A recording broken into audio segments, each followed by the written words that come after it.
যে মিউজিক্যাল হাঙ্গামা, তা আমরা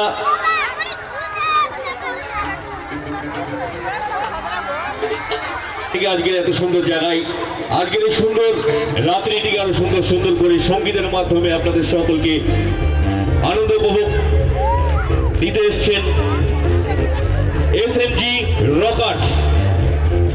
তো আসুন আমরা এসএমজি রকার্স ব্যান্ডের তরফ থেকে শুনে নেব একটি সুন্দর সুর ছন্দের তাল, অর্থাৎ একটি সুন্দর ইন্ট্রোডাকশন মিউজিক হাঙ্গামা।